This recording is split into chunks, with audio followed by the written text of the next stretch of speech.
guys! Today we'll be recapping a story called The Male Leads Were Stolen by the Extra. Please like the video and subscribe to the channel. It helps us a lot. Enjoy! In the opening scene, a blonde gentleman who looks like a bad guy confronts a gorgeous purple-haired lady in her bedroom. He confesses to her that he has fallen in love with a girl named Grace and wants to break off their engagement immediately. Selonia Vacian, the only daughter of Duke Vacian, is Ian's fiancée. She seems confused by his sudden confession that he wants to marry Grace right after she woke up from her coma. He didn't even bother to inquire about her well-being, so I can tell he's trash. Our girl has actually been in a novel as Selonia for 9 months already. The novel is called Surviving the Demon King, and it's your run-of-the-mill romantic fiction in which the protagonists face off against the most formidable adversary imaginable, the Demon King. Unlike other transmigration stories, Selonia does not alter the plot, and events unfold as they should, with her as one of the Empire's healers and the novel's female lead, and Ian Cherville as her fiancé and male lead. In the story, they were in a political marriage and harbored no feelings for each other. However, one day, the resurrected Demon King's news compelled the Empire to form an elite force to vanquish the evil king. Ian, the leader of the Imperial Palace's Fire Knights, led the party, which included Selonia, who willingly came along for the nation's peace, Rehev Hetzel, a holy knight, and Makleon, who inherited the dragon's blood. While Rehev and Makleon had feelings for Selonia, it wasn't until the expedition that Ian and Selonia understood how much they loved each other. As a result, the two men simply resolved to devote their lives to helping the female lead and wishing her happiness. The four heroes ultimately vanquished the Demon King, and the story's protagonists ought to get married.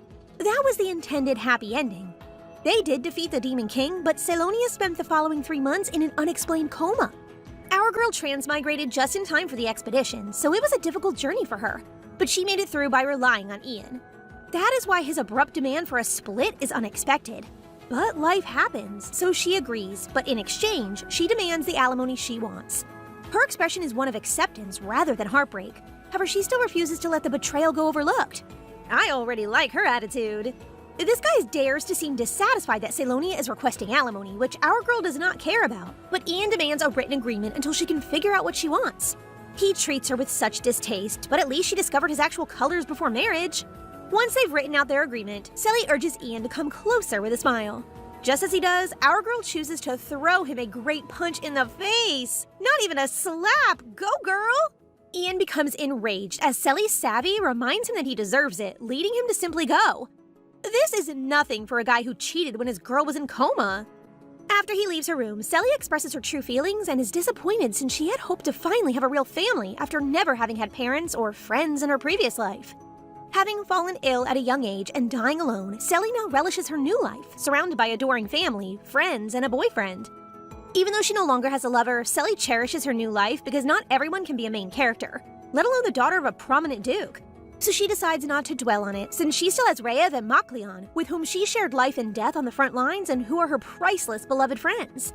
However, after a few days, the handsome blue-haired Rehev pays Selonia a visit and surprises her by stating that he wishes to revoke his pledge to her in order to serve another lady. And you might wonder who she is.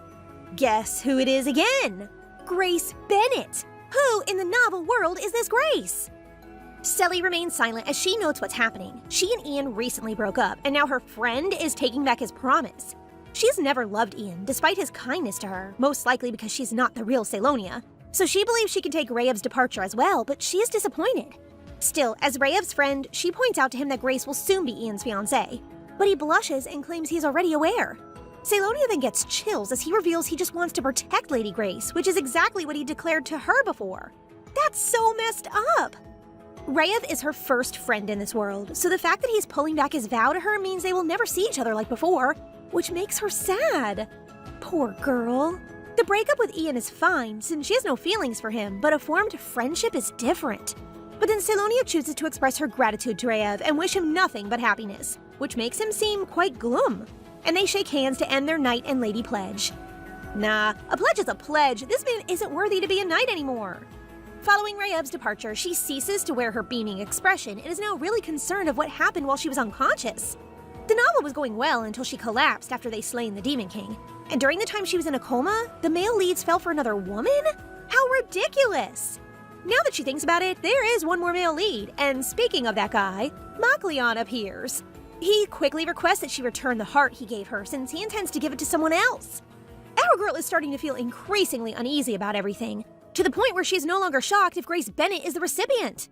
Makleon is taken aback that Selonia is aware of this, which makes Selonia chuckle hysterically as she figures out that the male leads fell obsessed with a character who has never showed up in the novel. In simple terms, an extra. My heart hurts for our girl, but yeah, I think this is not a coincidence. Everything about Grace seems off. During their expedition to confront the Demon King, Selonia fell off a cliff, and it was Makleon who transformed into an incredible dragon and rescued her. After returning to his human form, he became so stressed out that she nearly died, while she awkwardly explained that she was merely trying to pick up Silkia flowers, which have remarkable healing effects. After calming down and apologizing for his harsh behavior, he voiced his concern about how delicate human life is, so he chose to give her his heart. It is possible for Dragon's heart to provide protection to its owner, yet if he were to remove it, he would lose a significant fraction of his power, which is something that he is not concerned about as long as he's able to protect Selly. He sounded so genuine at the time, but now look at that menacing expression demanding his heart back, which makes Selly sigh. She instructs Ella, her personal maid, to fetch her jewelry box, and as they wait, Makleon wonders if she knows to why he wants it back. However, Selly remains unaffected and simply states that there's no use in holding onto it when its rightful owner demands its return. But to be honest, she truly wants to ask, but she's afraid of discovering that their 6 months together are a lie to keep the novel going. Makleon then attempts to strike up a conversation, amazed that she actually kept the dragon heart in a safe place, to which Selonia simply and dejectedly responds that it's because his heart is precious. After hearing her response, he feels bad and wants to explain everything, but he is interrupted when Ella shows up with her treasure box. Selonia has never been hurt since she received his heart, with the exception of a 3-month coma, but now she has no choice but to return it. She sincerely thanks him for protecting her, and to put an end to the uncomfortable feeling, she simply tells him to be careful and declines to walk him out. The Makleon, who appeared so demanding earlier, is now feeling sorry, but he says nothing and departs. Except for haughty Ian, the second leads appear to be feeling guilty. After he goes, Ella notices her master's visibly distressed expression. Well, to put Selonia's emotions into perspective, it's as if she's gone to great lengths to get the ingredients and prepare the dish, but someone had ended up eating it. So our girl isn't merely upset, she's enraged right now. Definitely not the type of girl to wallow in self-pity. Love it. She can't believe she went through so much on that mission just to have that happy ending, but all of her efforts vanish like a bubble overnight. Imagine being obligated to play some sort of hero and getting nothing in the end? I could never. Anyway, the good news is that Selonia asks Ella to reach out to the finest guild to investigate Grace Bennett, as she is curious as to whether everything is a coincidence or perhaps something else. Yes, time for some digging. The dream that Selonia had that night takes place on their expedition. It was raining that day, so she slipped, but her 3 Prince Charmings were quick to offer her their hands. She naturally grabs her fiancé's hand while sensing the other 2 lads' bittersweet feelings. But now it's all a distant memory. Today, she asks Ella about her father, and it looks like the Duke is a simp father to Selonia. Following the death of his loving wife, Duke Galloway Vacian showered his only daughter with his undying affection. Having a reliable father is a relief, though. When she transmigrated to the novel, the original Selonia had already agreed to join the expedition party, but her father was adamantly opposed, given her importance to him. However, the Duke's affection for his daughter has a drawback. He can't really win against Selonia, which is why she ended up joining the party. According to Ella, when she returned unconscious, her father sought the help of renowned doctors, healers, and priests, but no one could wake her up, leaving the Duke in distress. So when she eventually wakes up, her father gives her a warm embrace, something she has never felt before, a father's love. And not long after hearing Ian's demands for a breakup, her father nearly stormed into the Chevelle house with his sword, but luckily their household stopped him. The Duke is unconcerned about that guy because the engagement is a contract made by Selonia's grandfather. A union between the Vacian family, a prestigious family whose riches have surpassed the royal treasure, and the Chevelle family, who are respected and have a significant political ties, is something that even the Emperor is frightened of, but it will never happen anymore. Glad her dad isn't thirsty for power and letting their marriage go. She is presently eating a meal with her father, who is aware that she has requested information about Grace, and is wondering if she still has feelings for Ian the cheater. With the finest being one of the family enterprises and the greatest guild in the Flanagan Kingdom, it is not surprising that the guild has informed her father about her request. They are really rich. Information is power and money is the family slogan, and the guild was formed during the founding of the Vacian family. As a result, they have been watching over the family ever since. Selonia declares that she has no affection for Ian and only wants to confirm something, given that Ian, Rayev, and Mokleon all have feelings for Grace. She finds it very difficult to accept that the friends she thought were for life were all made up, or merely for the sake of the storyline, because the affection she showed to all of them were sincere. Either Grace is involved in some way, or the three male leads' devotion to her are shallow. Speaking of that girl, Grace is now being lovey-dovey with Ian, who sweetly asks her where she wants to go. She then joyfully expresses her wishes to have desserts at Roblanc, which is Selonia's favorite shop, so Ian tries to push her to go somewhere nearby. However, this disturbing girl changes her expression and asks whether Roblanc is a spot he used to visit with his ex, Lady Selonia, and feels that he does not want to go there since it would bring back his pleasant old memories, prompting her to walk away. Ian panics, so he tells her that they can head to the store immediately, and assures her that Selonia is no longer important to him. This makes her happy, so she agrees to accompany him. But look at that evil expression she's hiding! Can we assume that she's controlling the male leads? Whatever it is, your time will come, witch!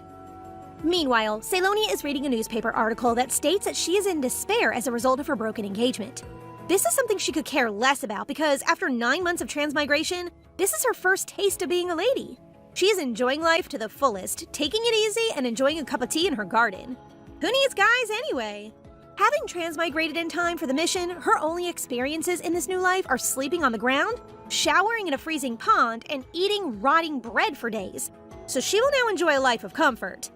Ella then informs her that the Emperor will be having a congratulatory party for her. The 3 other heroes have already had a victory celebration after slaying the Demon King, but because she was unable to attend, they are throwing one for her. Selonia then recalls her letter, which Ella confirms she has already sent to Ian. It is about her alimony, and she is confident Ian will rush to her when he reads it because she demands something that is so important to him. Oh, what could that be? After that, a maid appears to inform Selly that the finest guild leader is at the mansion, which surprises her given that it has just been a day since she requested information about Grace. Gillian, a pretty handsome man with silver hair, is the leader of the guild at the age of 24. His looks could be mainly potential, but let us see what his personality is like. Selonia believes that the information for their guild is reliable, but when she opens the document, she gets startled. All she receives is a single piece of paper with information, so she decides to ask Gillian to confirm if this is all they acquire, which the man verifies. One interesting thing that Gillian discovers about Grace is that she met with the 3 men quite frequently in the 3 months following the victory celebration, but the men were the ones who initiated these meetings. He then provides her with a list of the party guests, which Selonia finds nothing unusual about, so she concludes that she should finally accept that those male leads simply changed their hearts over the course of 3 months. Ella tries to lift Selonia's spirits after her meeting with Gillian by proposing a trip to Roblanc, where she hasn't had cake in a while. This improves her mood, and she grins at Ella before deciding to eat to help ease her sadness. Ella, best girl. Unfortunately for our girl, Rayev is waiting outside the cake shop when they arrive. She can't ignore him, so she asks what he's doing outside. But his expression is weird, as if he's seen someone he shouldn't have. Rayev stutters, explaining that she should not go inside since the sweets she wants are all sold out. But Selonia sees through him and remarks that he's still terrible at lying. She knows Rayev's habit of glancing away when lying, which he's doing just now, and she realizes Lady Grace must be inside. Knowing his habits is an obvious indication of how close they were in the past, this surprises the knight, who apologizes, and Ella asks if she should just buy the sweets for her instead. But our girl isn't so cowardly, so she declares she'll eat inside. Why should our girl avoid Grace when she should be embarrassed to meet Selonia after she took her fiancé? Duh! Also, she is eager to meet Grace in person. But just as she's about to open the door, Grace opens it from the inside, smirking maliciously. Her face is so disturbing that it shocks me. Grace then smiles at her, declaring her desire to finally see her, while Selonia returns her gaze without expression, but now believes this girl is more shameless than she thought. Or is this the girl they abandoned me for? Is my other interpretation. Guys, how to beat a skank through the screen, cause I'ma back our girl up. During their battle in the demonic lair, Selonia recalled that Ian had proposed to take her to Roblanc with him once everything was over, an offer she had happily accepted. Disgustingly, he broke that promise and went ahead and brought his new girlfriend there. Anyway, back to the present, Grace is quite friendly with our girl, even calling her by name, to which Selonia savagely responds that she does not know who she is, so she must introduce herself first. Well done! She better know her boundaries! This surprises Grace, so she has no choice but to properly greet her and introduce herself, admitting that because she knew Selonia as one of the 4 heroes, she acts friendly instinctively without realizing it. Selonia gives Grace a fake smile and argues that she did it for peace, not fame, making Grace feel ashamed, while Rev stops Selonia from being harsh. The heck? What's wrong with telling the truth? Then Ian appears, infuriating Selonia even more because, of all people, this guy should not have brought his lady to a spot that he knows is his ex's favorite. After that, Grace clings to Ian while appearing terrified, which causes Ian to yell at Selonia and warn her about being impolite to his fiancée. The situation finally hits home for Selonia, who decides she can finally let go of the male leads because, whatever their reasons were, it was they who changed, not her. She then responds to Ian with a straight face, criticizing his thick face while roaming around her favorite place and reminding him that he should not have shamelessly paraded around, flaunting his affair, considering the numerous people watching. Ian is unable to respond and feels ashamed, so they walk away. However, Grace decides to turn around, smilingly stating that she and Ian will be engaged soon and that Selonia shouldn't fret, because the two of them look pretty similar. Gosh, in your dreams? How dare you, kickable, snappable, strangable, basic girl, compare yourself to Selly? Makleon, who has been observing Grace from above, transforms back into his human form and goes to be with Grace, Ian, and Rev as Selonia remains and watches them go. Even though they had a strong connection in the past, Selonia is grateful to them for showing her that she needs to close her heart to them now. Our girl is too kind because if it were me, I would... forget about them. Where is our real male lead? Please make our girl happy. As Rev stands there by himself, staring at the pair from a distance, Makleon observes that he is downcast, so he reminds Rev that this is the result of his choice. Rev admits that Makleon is right since nothing has changed for him. Unlike with Selonia, he believed he could form a deeper relationship with Grace, but Grace is now seeing Ian, and he is stuck being that friend who can only watch them from behind. Everything remains the same, yet Rev can't help but be captivated by Grace. It's likely because he has become accustomed to not receiving affection in return. Then, if that is still the case, Rev then begins to worry if he will grow to regret breaking his knight's pledge with Selonia, which causes Makleon to question whether or not giving his heart to Grace will be the right choice. Rev is enraged by the new information that this dragon has taken his heart back, because it means that it doesn't matter to him if Selonia gets hurt anymore. Hello? The audacity! You yourself broke your oath to our girl! Anyway, Makleon tries to deny it and insists he still cares about Selonia, but a sense of darkness causes him to halt. However, when Grace calls out his name and extends an invitation to join them for a meal, he finds himself unable to resist her charm. And despite being confused by his feelings, he still goes to Grace anyway. Leaving Rev behind, who is now sweating heavily because just a moment ago he saw Makleon show signs of confusion about his feelings, Rev is also confused and battling his inner emotions when Grace calls his name. Hearing her voice and seeing her lovely smile make him realize that he does love Grace Bennett. I knew she was brainwashing them! Now I feel bad for the two men since it seems like the witch is making it impossible for them to break free from the spell or whatever that is. While our girl eats sweets with Ella, Selonia realizes the novel is over. In the novel, the plot ended 1 month after the Demon King's defeat at Selonia and Ian's wedding. However, that timeline has already passed, implying she's now living and writing her own life. She then overhears people discussing how the Marquise's daughter, Grace, has managed to outshine her. Ella becomes infuriated, ready to come to her defense, but Selonia swiftly steps in, reassuring her that everything is alright. As Grace announced her engagement with Ian, the public's attention shifted to her, but she had already resolved her feelings. Though she struggles to let go of lingering attachments, she is determined not to let useless emotions ruin her new life. I like how nonchalant she is with her situation. Ella then inquires about Selonia's anticipated return to the healing clinic. In the story, Selonia is renowned as an esteemed imperial healer who dedicated her time to the clinic. However, her responsibilities shifted when she was assigned the task of subduing the Demon King. Unfortunately, she later fell ill under mysterious circumstances, resulting in her prolonged absence. Selonia, with only 6 months left on her leave of absence, is determined to make the most of this precious time before she has to return to work. Now, she will savor every moment, enjoying the time that remains at her own leisure. Ella wholeheartedly supports Selonia's decision and encourages her to follow her happiness, assuring her that all worries will fade away. A few days ago, inside Vacian House, whispers about Selonia circulated among the housemaids. They noted a significant change in her demeanor and how her frequent outbursts and irritations are no longer an issue. It even gave them chills to see Selonia smiling and greeting everyone warmly, as if she hadn't ever mistreated them before. One of the maids noticed that their master had changed after the expedition, and the other maid agreed and speculated that given how dangerous it was to defeat the Demon King, And their master remaining comatose for 3 months, she must have experienced major transformations when she awakened from a near-death experience. Speaking of Selonia, the maids have no idea that she's actually listening to them. Well, our girl here has no time to be around the maids because after she transmigrated, she went on the expedition, so she believes that they are talking about the real Selonia being irritable and always upset. She intends to do something about her reputation now that she knows this, since she actually had no idea the original Selonia had some attitude. Okay, so the original female lead sounds like a villain to me.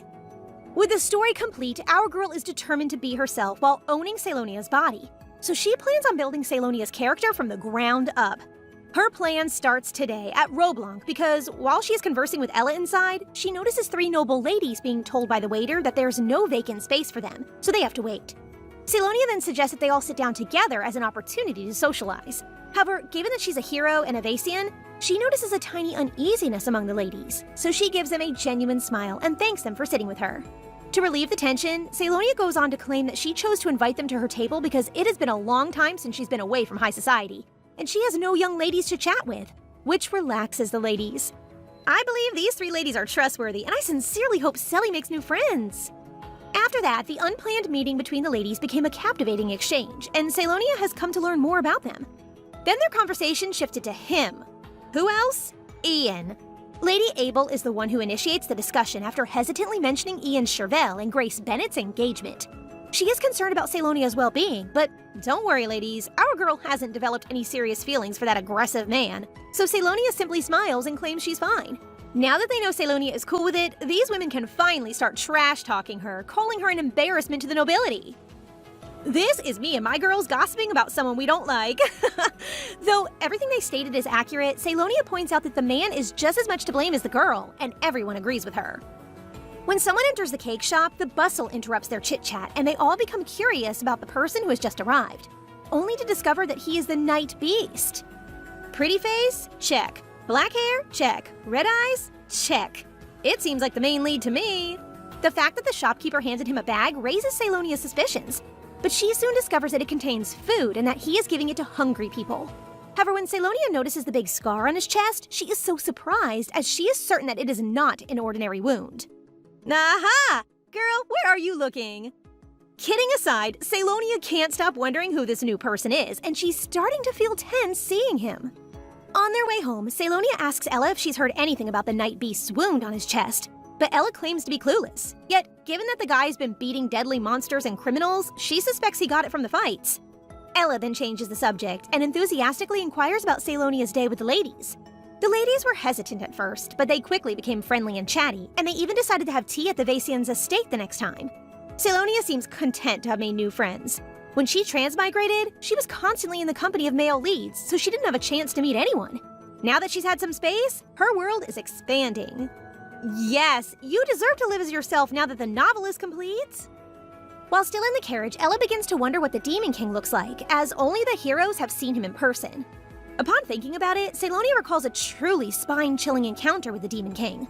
Covered in jet black scales, this formidable creature towered over them all and possessed a pair of piercing, blood-red eyes. Being the only female to battle a final boss is quite a baddie.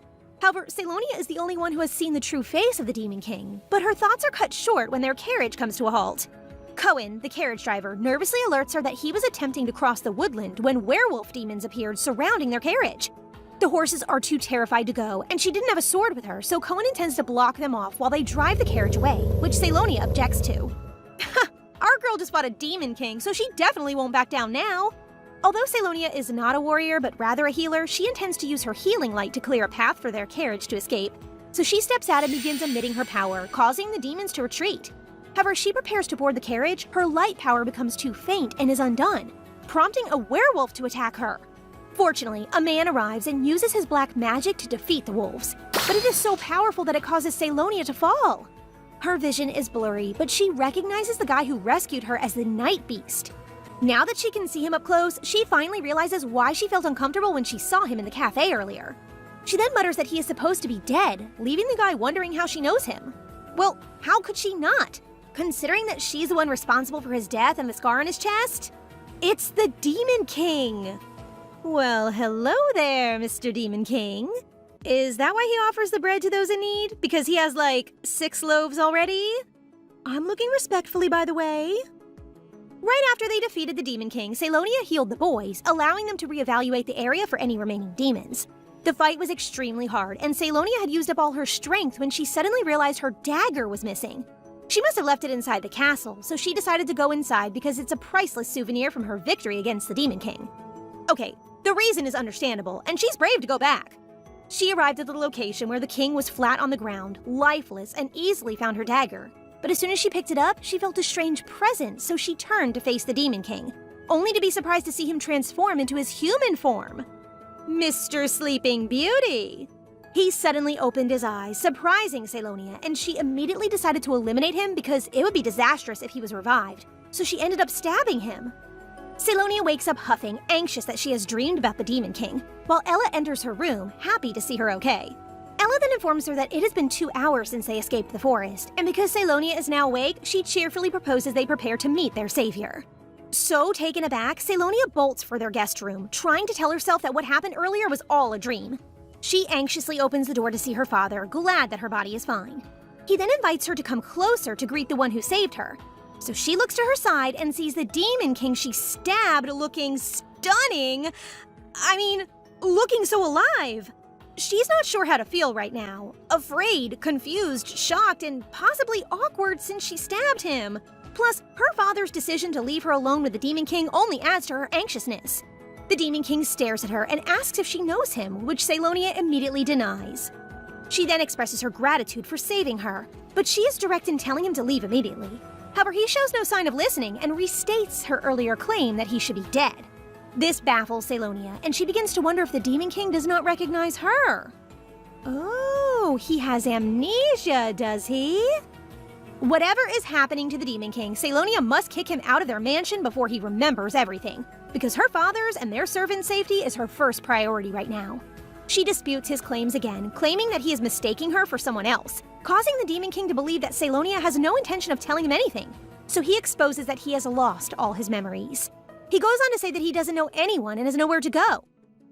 So he childishly claims that staying at their mansion is his only option, leaving Selonia baffled.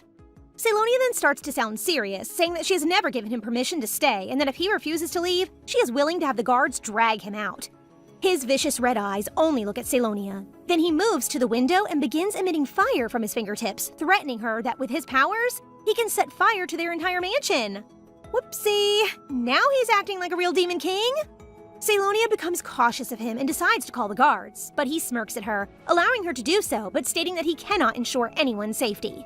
This causes our girl to hesitate. While they have previously annihilated the Demon King, she will never be able to do so again now that she's alone. In addition, she may accidentally provoke him, enabling him to get back his memory.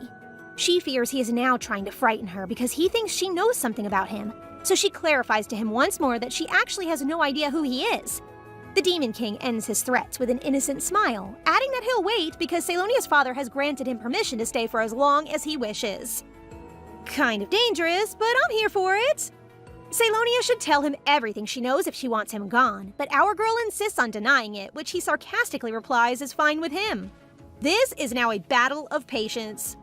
After that, he playfully comments that they should be offering snacks and demands that Selonia do so because he's hungry, which causes our poor girl to quietly weep, hoping that she can get through this whole situation unscathed. I can already imagine them bickering. But is the Demon King truly wicked, or is it merely necessary for the story to proceed? Selonia has returned to her room where Ella is cheerfully waiting for her, and it appears that her maid is already a fan of the Night Beast. Ella describes how the guy subdued the rest of the werewolves while Selonia was unconscious, then securely escorted their carriage back to the mansion. Selonia then begins to wonder if the Night Beast is truly a decent guy, as the rumors suggest, and Ella confirms this by stating that everyone, particularly those in the slums, adore him. However, Selonia, who knows the truth, believes that a Demon King like him will never be the people's hero. But now that she thinks about it, the crack in the forest where the Demon King resurrected and the demons emerged has vanished since they defeated him. Since the crack disappeared, does the gorgeous man lose his role as king of the demons? A good question to ponder, dear. That night, Selonia goes to see her father and informs him that he should have given the young guy a token of appreciation because allowing him to stay in their mansion is risky given that they don't know his background. This, however, leads her father's gaze to become serious, reminding her that, as capable nobles, they should know how to share. Noblesse oblige. The belief that the nobility should help others is what her father has dedicated his entire life to. But Selonia can't let this go on. So even if it's difficult to believe, she knows her father will trust her when she says the man he's welcomed into their house is the Demon King. Just as she was about to inform the Duke, she couldn't say the word Demon King. She then tries to write it down, but no matter how hard she tries, she can't spell the word demon, which frustrates her. Her father interrupts her strange behavior and informs her that, while the Night Beast is now her benefactor, they cannot just give him money because it may alter the public's view to the Vaesian family. Selonia fails to persuade her father, so she decides to keep an eye on the Demon King for the time being and assures the Duke that she'll make sure the Night Beast feels at ease in their home. This causes the Duke to smile at her, and since she passed out again today, he tells her to be careful with her body because they only have each other. Meanwhile, in the Demon King's room, he is sweating heavily and his scar hurts. But his concentration is focused on Selonia since he is confident the girl recognizes him. He wants to know Selonia's relationship with the previous him, but above all else, he wants his memories recovered. What previous you? Did you also transmigrate? Things are getting weirder. In the Chervelle residence, Ian is irritated by all of the articles about him that claim he doesn't deserve to be dubbed a hero because he had an affair while with Selonia. Dude, you deserve to be called out. He then instructs his men to report the entire newspaper firm, as he will not tolerate anyone doubting his qualities as a hero since he was the one who defeated the Demon King. Yeah, whatever. He then picks up Selonia's letter and smirks that the girl must be asking for something glamorous, but he is so stunned by it that he resolves to pay her a visit today. Meanwhile, Selonia sits in her garden silently, unsure how to begin a letter to Raev. She doesn't know when the Demon King will regain his memories, so she decides to warn the heroes, one of whom she hopes will trust her, Raev, her first friend. However, she is still unable to write the word Demon King, and she is under the impression that she has been cursed. She has no idea what is going on, but before she can think more of it, her maid notifies her that Gillian has arrived. As usual, this pretty silver-haired guy greets Selonia with respect, and the reason she summons him is to have him examine the Night Beast as well as to have someone keep an eye on Grace Bennett. Do not misunderstand. Our girl is done with the male leads, and the reason she wants to check Grace is to see if she has any ties to the Demon King, for which Gillian obeys her commands. Suddenly, they hear a ruckus outside, and Selonia recognizes the man's voice to be Ian's. Although Gillian is prepared to deal with the man on his own, she tells him not to and simply requests that he leave. I hope he's really a good guy, cause I would love to see him more. Ian bursts into the room, shouting Selonia's name, while our girl maintains her icy composure, instructing him to take a seat as she plans to hold him accountable for his rudeness. Selonia sits like a baddie and mocks Ian's endless shouting, making him pause for a moment to process Selonia's newfound hostility toward him. This guy really believes that Selonia is acting strangely because she's mad at him for choosing another woman over her. He finds her jealousy-fueled outburst disgusting, causing her to think that he's really gone mad while she gives him a threatening look. This man is a bad type of Delulu. Selonia just wants him out, so she asks if he is there to discuss the alimony, and this guy plops on the chair and firmly expresses his disbelief at her requested alimony, suggesting that she consider asking for something different. Ian must have forgotten who he's talking to, so Selonia reminds him that the Vaesian family is sufficiently rich in resources to demand petty things, and she coldly reveals that the sword is the sole item of worth to her in the Chervelle house. However, the true motive behind her request for the sword is its potential to become a holy sword in the future. She starts to think that Ian must have noticed the sword's significance because he is now negotiating with her. So she shifts tactics and asks if the sword has any power, which makes him flinch and yell that she's making it up. This is Selonia's cue, so she grins, and because he just affirmed that it's nothing exceptional, she tells him to send the sword, warning him not to deceive her, as she'll have the Imperial Court notarize it. Ian then laughs as Selonia tells him about the congratulatory banquet for her at the palace, mistaking it for an invitation to him. However, Selonia actually mentions it to remind him not to come, expressing her worry that he would actually show his face there, which makes him so baffled. She then tells him to leave because she can't stand to be around him any longer, but he continues to act haughtily, telling her not to show her face again, while in reality, he really can't believe Selonia has moved on. The Night Beast then appears, blocking Ian's path. Ian commands him to step aside, provoking the Night Beast to grin while belittling him for being too little to notice. That's satisfying. The Night Beast immediately shifts his focus to Selonia, calling her name, causing Ian to become annoyed because he acts as if he's close with her. However, before Ian can lash out at the Night Beast, Selonia stops him. She wonders if Ian is jealous, but in any case, she orders him not to be rude to her guest and asks him to leave immediately. Ian takes a moment outside Selonia's room, surprised that she's a new man in her life and puzzled that he is experiencing weird feelings. I suspect Grace controls the male leads, but the two boys aren't as hostile around Selonia, so it's clear to me that Ian has a naturally terrible attitude, so I don't want him for our girl. When Grace unexpectedly visits Reyev today, he gives her a sorrowful smile, expressing that they won't be able to see each other for a while. Holy Knights must perform a 15-day rite known as the Sacred Rites every year. It's a purification meant to restore the knight's purity and nobility. So these rituals may be able to free Reyev from Grace's control, right? Grace then surprises Reyev with a lunchbox containing a cake she prepared for him to enjoy after the ritual period. This makes Reyev happy, especially because he only mentioned the ritual once when talking to Grace. During the victory party, when the heroes and Grace sat down for a chat, they brought up the sacred ritual, and while Reyev acted as if it were nothing exceptional, Maklian mentioned that it would be tough because they would be fasting for 15 days, which Grace caught on to. Do you see that evil look she has?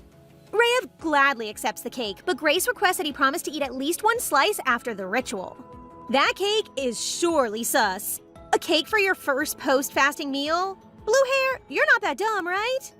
Meanwhile, back at the Vasia mansion, the Demon King questions Selonia about the golden-haired boy from earlier, as well as whether he is someone she doesn't like. This confuses Selonia until this monstrous man offers to kill that man on her behalf, which makes her feel scared and makes her realize that even if he doesn't remember anything, his desire to kill is still hardwired into him. After that, he just laughs and casually says that he can deliver the man's head to her if she wants, which makes her urge him to quit being ridiculous. After that, he puts aside his villainous aura and acts goofy, explaining that he is merely making a suggestion since her face earlier clearly indicates that she wants Ian dead, so he assumed it would be a great deal between them. While he spills Ian's blood, she spills what she knows. Selonia is exhausted from dealing with the terrifying Demon King, but listen, I'm convinced this guy can solve all of your problems, like, Grace and Trio repellent? That night, Selonia decides to go for a walk down the hallway as she has been unable to sleep for the past few days. Her thoughts stray to the Demon King and all the things she expected him to do, such as run wild and cause havoc. Yet none of it has happened until now. They barely even see each other while passing in the hallway because he never leaves his room, and she has heard that he never eats. Just then, she hears a noise that sounds like someone wailing in pain and realizes it's coming from the Demon King's room. The Demon King actually awoke in a deserted house in the middle of the forest, completely without any memories. So to figure out who he is, he moved around, asking people whether they knew him. But even after a month, he discovered nothing. I would go insane if I woke up one day with amnesia and realized no one knew who I was. However, he discovered that he possesses extraordinary power, and he learned that every night at midnight, an excruciating sensation engulfs his body, especially his scar, causing him to be unable to even stand up. It was during these times that he pondered whether regaining his memories could potentially alleviate the torment. Experiencing the crushing pain of being sliced open every midnight? I just hope he doesn't go berserk when he finds out Selonia did it to him. Back to the present, Selonia runs to his room but finds no one until she hears screaming again from the bathroom. After knocking and getting no response, she decides to open the door, only to find the Demon King slumped down on the floor, visibly in pain. The Demon King lacks the energy to push her away, so he uses his loud voice to demand that she leave, stating that he can manage himself. But a healer would never leave someone in pain, so she calls a doctor. But when the pain from his chest scar returns and causes him to scream, Selonia opts to use her healing magic instead of calling a doctor since she believes there is no time to waste. But suddenly she stops, realizing that she's attempting to revive not only any person, but also the Demon King she had previously slain. The irony! She is also concerned that if he sees her healing magic, he may regain his memory. Thankfully, the servants appear and she immediately instructs him to contact a doctor. So while waiting, Selonia decides to offer him some emergency treatment rather than use her magic. But just as she is about to apply medicine to his scar, the Demon King grabs her hand and stops her. Surprisingly, the agony he's been experiencing, as if his body were being torn apart, quickly goes away when he holds Selonia, and he realizes that the pain returns when he releases her. Ooh, a magic touch, huh? So instead of his outraged voice, he begs her to let him hold her while she treats his wounds, which Selonia finds confusing, but she gives in because she sees his desperation. As Selonia brings her left hand over her medicine box, he clings to her right hand like a small child, forcing them closer together. The servant and doctor show up at the last moment, startled by their awkward position, and reluctantly ask whether they should just leave them alone. Selonia feels embarrassed when she realizes they have misunderstood what they are doing, while the Demon King could care less. The doctor then examines his cut and suspects that something weird is interfering with his scar's healing. When the doctor asks how he got the scar, the Demon King just says he has no idea and that the wound was there when he awoke 3 months ago. This makes Selonia flinch because everything lines up. They defeated him at the same time, and she cut his chest precisely like that. For a transmigrated girl, she had no problem slicing his chest that wide. The next day, Selonia receives the Holy Sword along with verification that it's authentic. She is relieved that Ian did not deceive her in any way by giving her a knockoff sword. She grips the sword with glee, proud of herself for choosing it as her alimony, when Mr. Demon King barges into her study. Then he sees the sword, and Selonia decides to test if it won't trigger any memories in him by telling him it's the Holy Sword that slew the Demon King. When he only responds with a, okay, she releases a sigh of relief. I just noticed their height difference, and it's cute. He then wonders if it is her sword and learns that it is the sword of the blondie guy he saw earlier. After that, Selonia grins, imagining Ian going completely nuts right now. And our girl isn't wrong, because Ian is now throwing everything in his room in rage that someone like Selonia, who doesn't understand the worth of the Holy Sword, got hold of it. After defeating the Demon King, his plan was to examine the sword to determine if it had absorbed the Demon King's power. Then his thoughts turn to the man who was with Selonia and is now outraged at his arrogance for not lowering his head to him, and he assumes Selonia brought the guy to make him jealous. Grace then enters his room and is shocked to see how cluttered it is, prompting Ian, who is already upset, to look at her with terrifying eyes and say he's busy right now. Grace is taken aback by this and decides to leave his room, while Ian, confused by his emotional state, chooses not to go after her. Things on their side are so tense, and I love it. That night in the Vasia mansion, they eat dinner together, and Selonia's father introduces her to Lubeus Seed, the charming commander of the Vasian family knight. After that, the Duke apologizes to the Night Beast for the delay in inviting him to dinner, explaining that he was preoccupied with managing their household. However, our guy really has that ability to speak without thinking, so he simply states that it doesn't matter to him. This is why Selonia is so worried about the Demon King meeting humans. She's breaking out in a cold sweat just listening to him. After asking whether Selonia is alright, Lubeus expresses his relief at hearing the good news, adding that he had trouble sleeping due to his concerns for her. An expressionless Demon King decides to join their chat and honestly remarks that Lubeus looks well rested for someone who claims not to have slept, causing the commander to look so irritated. Selonia shoots the Demon King an icy stare in an attempt to get him to stop. But I can tell he doesn't give a damn. I can already sense how stressed our girl is. The Duke tries to laugh it off and encourages the Demon King to eat, but this guy isn't finished with his savagery and questions whether he really needs to eat. He stares at the dishes for a while and wonders what it means to be hungry, which surprises both the Duke and Lubeus, who decide to make fun of him by claiming that they now understand why he's weird. He has damaged his brain. Selonia interrupts and confirms that the Night Beast does in fact have a head injury that causes him to have difficulty feeling sensations. Just then, a servant notifies the Duke that it's time for him to head out, so he has no choice but to leave immediately, and Lubeus follows him. When the Demon King was wandering around, he once helped a cafe owner who, in return, gave him bread. Because he was at a loss as what to do with the bread, he gave it to 2 children who were starving. He witnessed the joy on their faces as they savored the delicious bread. That's when he became aware of the word hunger and wondered why he couldn't feel such sensations. Poor guy doesn't even realize he's not human. Now, when they are both alone at the table, Selonia nudges him to eat by bringing the plates over to him, and suddenly, the food seems dazzling and delicious in his eyes. After giving Selonia a quick look, he decides to give it a go himself.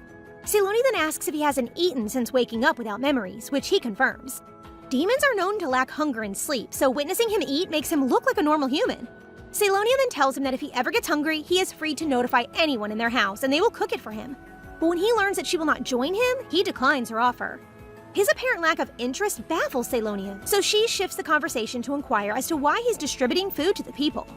Selonia assumes he's referring to food when he says that it's because he noticed people were in need, but it seems like the people start to rely on him, the one who can provide them with food. That is such a kingly personality. Selonia is back in her room, and she can't help but ponder what the Demon King stated earlier. The people needed him. She wonders if he's trying to recover his memories by helping people, or if he can't tolerate watching people suffer. But she chooses not to empathize with him because it doesn't concern her. Nearing midnight, she eagerly awaits the arrival of the Demon King, who, during their earlier supper, proposed a deal. He would happily leave her house if she would give him her hand. He holds her hand, and his explanation that her touch alleviates all of his suffering has her jaw dropping in disbelief. She tries to make sense of it and asks if he means that the chest ache he suffers every night will subside with her touch. which the Demon King confirms. As he continues to hold her hand, a mischievous grin spreads across his face, believing that Selonia knows the cause of his misery, prompting her to remove her hand from him and accept his proposal with his promise that he will leave in a month. Given that her father has no intention of kicking him out, this is her chance to make him leave, so she has little choice but to endure being close to him for a month. But she does have her conditions, one of which is that he must visit her room without anybody knowing. Selonia is then amazed to see that he accomplishes this by teleportation, while this guy is unaware of the name of his skill. He just got to her room in time because he's starting to feel severe pain and falls on Selonia's shoulder. She immediately holds his hand and gives him a chair to sit in. She looks at his pained expression and can't believe she's in such a bind with the Demon King. But it does have a positive side since he promised never to hurt any of her people. After a while, the Demon King returns to his normal self, while Selonia's feelings for him begin to waver, since seeing him struggle makes it difficult for her to see him as a cruel Demon King who deserved to die. He then leans in to say goodbye, seeming really upbeat. Who wouldn't? To finally enjoy a night without feeling like you're dying would make me very happy. As he strolls down the hall, thoughts of the perfectly cooked meal from earlier flood his mind, along with his unusual hunger, which he has never felt before.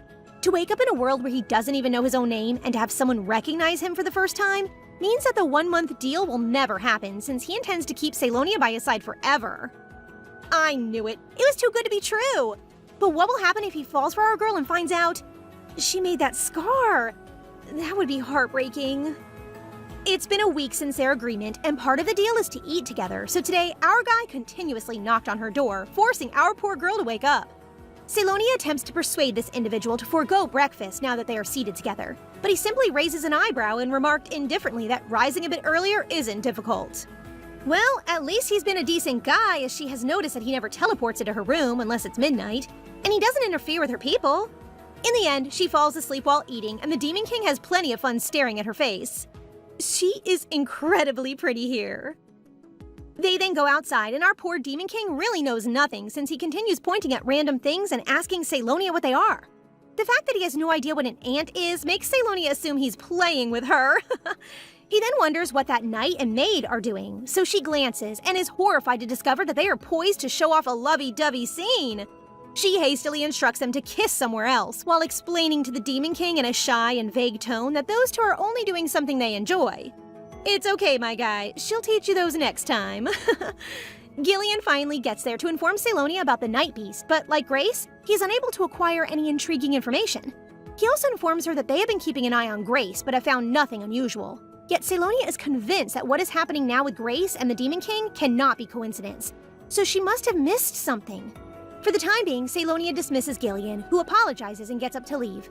But she plans on looking for a different guild that might give her answers. However, she discovers a piece of paper on the couch where Gillian was sitting, so she grabs it and asks if it was his, which causes this guy to look frightened and swiftly snatch it away from Selonia. She is surprised at how the ever-composed Gillian acted, but she decides to ignore it and only joke about it being a love letter. Gillian responds seriously, stating that it is similar to a love letter, and then leaves. Following the guildmaster's departure, Selonia feels a shiver down her spine upon seeing the paper. It is not a letter, but rather a magical pattern, and the most unsettling part is the sight of Grace Bennett's name inscribed upon it. No, my cutie silver-haired Gillian is bad? Is this why he stinks at getting info? Selonia is really puzzled by the magical pattern and fears that Gillian is hiding something from her. Therefore, she considers finding further information elsewhere. Ella then frantically asks for her to come outside immediately, since Sir Lubius is in trouble, and she also mentions Night Beast, which raises Selonia's concerns. Outside, Selonia sees the Demon King wielding a sword while Sir Lubius kneels on the ground, which frustrates her since she had specifically asked him not to harm anyone within their house. Yet, here they are. She then steps forward, ordering the Demon King to sheath his sword and instructing the maid to bring Sir Lubius to the doctor. Afterward, she turns to the Demon King and asks if he truly finds it difficult to keep his word, but he claims that he only did what he asked. Observing his expression convinces her that he feels no remorse for his actions, and she blames herself for hoping that the Demon King would honor his promise. Selonia expresses that she can no longer trust him, but she will stick to their agreement. And before leaving, she reminds him not to forget his promise to leave their house in a month, leaving the Demon King stunned as his sword slips down with his blood, a moment witnessed only by Ella. I just know my poor amnesia Demon King got falsely accused. That night, Ella delivers the hot tea Selonia asked, informing her that Sir Lubius will recover soon, and mentioning that the Night Beast was injured earlier, as she witnessed blood trickling from his arm. Ella goes on to clarify that the earlier uproar was not the result of an argument. The Night Beast was simply reacting to Sir Lubius's insulting words.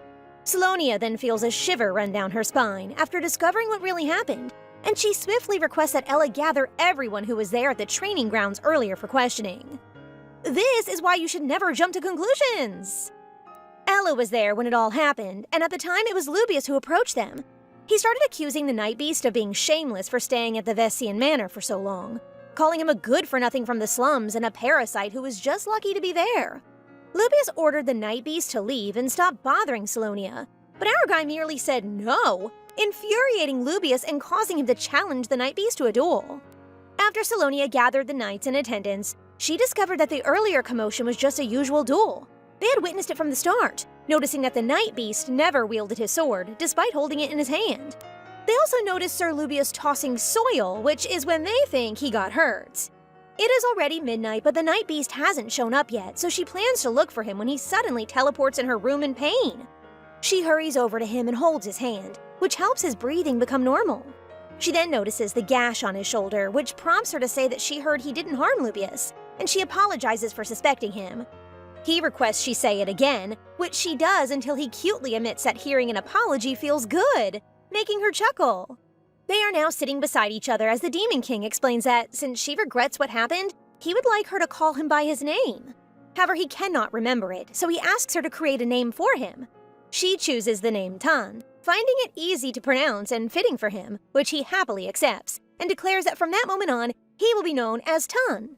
This makes Selonia smile, pleased that he appreciates his new name, which actually derived from the word Satan. Girl, you did him dirty! You named him like I name my pets! Meanwhile, Lubius is having a tantrum in his room after being summoned by the Duke, who's upset because their family's night captain was defeated by the Night Beast. The Duke put Lubius on probation, which is a relatively light punishment given that Lubius is confident that the Duke will ensure that no rumors spread and that he will not be stripped of his position. What really irritates this guy is when Selly approaches him coldly to inform him that she had heard what had happened and advised him not to do it again.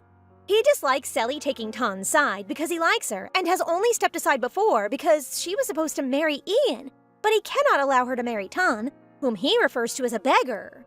Boy, stop! Get some help! Today, Selonia and Ellen are in the Montera Street, the Empire's biggest downtown area, hoping to discover more about Gillian's weird note and to get a dress for her congratulatory party. They arrive at the Weeklander store, and Selly is greeted by the owner, Sir Weeklander, who appears glad to see her. Sir has that zaddy vibe! They quickly get down to business, with Selly asking if he knows anything about a sheepskin paper with a magic circle drawn on it. And she learns that it is a very old method, as people nowadays draw magic circles with artifacts. The new method leaves a trail, allowing anyone to immediately determine what magic was used, whereas the old method cannot be tracked, implying that whoever uses sheepskin is trying to hide something. Sir Weeklander has a book on magic circles, but it will take him some time to find the mark Selly is looking for, so he promises to contact her in a few days. Selly agrees, but as she departs, Weeklander smiles and tells her to take care of her health, which confuses her. Please don't be sus, Zaddy! Our Demon King appears to have never stopped visiting the slums and giving kids bread. Who doesn't love a chill, dashing man with a good heart? Maxwell, a man with freckles and green hair, smiles as he approaches Tan, and it seems like he was the one who offered help when Tan first arrived, confused by his lost memories. Maxwell is pleased that Tan is doing well and inquires whether Selonia is indeed as beautiful as the rumors claim, which confuses him because he's unfamiliar with the term, but he does believe Selonia resembles a small, simple purple flower that stops you in your tracks. Oh, such a lovely poetic way of expressing someone is attractive, and he's clueless of it. Anyway, Tan glares at Maxwell and asks how he knows Selly, prompting the smiling seaweed to explain that everyone knows Lady Selonia, since she is one of the four saviors. Well, our guy has no idea what he's talking about, so Maxwell must tell him the story of the four saviors, which will undoubtedly go down in history. Speaking of that very baddie, beautiful savior, Selly is currently at the Verandi Boutique, which is the Empress's exclusive boutique. Thus, securing a single appointment is very difficult. However, as one of the saviors, Verandi, the owner, reached out to Selly to make her outfit for her celebratory party. Tan appears unexpectedly, which surprises Selly, but she has little time to argue because she needs to complete the fitting. Selly looks ethereal with that off-the-shoulder and her wavy purple hair flowing, prompting Tan, who is silently watching her in the corner, to ask Ella if Selly looks beautiful to her. Of course, Ella beamingly acknowledges that her lady is the most beautiful woman, but she gets confused when Tan asks whether everyone's heart flutters when they look at Selly. Ella then notices Tan struggling to cover his flushed face. Oh my goodness, blushing, nonchalant men are my weakness. Sir, this is illegal. After Selly's dress fitting, Veronde mentions that she has a suit that is too big, and she thinks only Tan, who is tall, dark, and handsome, would be the best fit for it. This really draws Selly's curiosity about how Tan will look in the suit. Obviously, with those white gloves, an elegant white suit, and his hair neatly styled, Mr. Demon King looks extremely handsome. Selly did not expect Tan to look nice in a suit designed for the Crown Prince, yet look at her fumbling hands, slightly blushing at how good he looks. These two are secretly swooning over each other's charm. Just say I do already!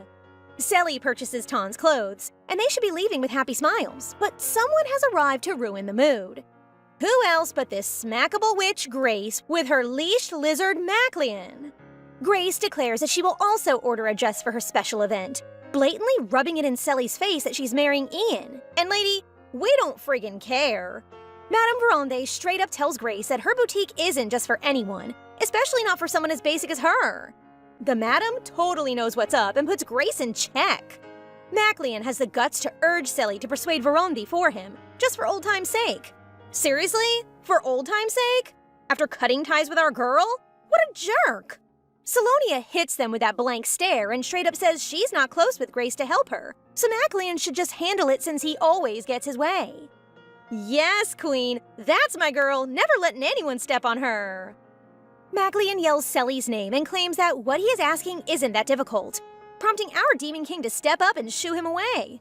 Can this lizard quit calling our girl by her nickname as if they're friends? Also, I love how Tan is taller than him. Maclean tries to push Tan away, prompting Tan to grab him above ground and coldly ask if he wants to die right now, causing this lizard to use his power, but Tan's simple stare disables it. Selly immediately orders Tan to stop, and as a very obedient cutie pie, he dumps Maclean on the ground like a sack of potatoes.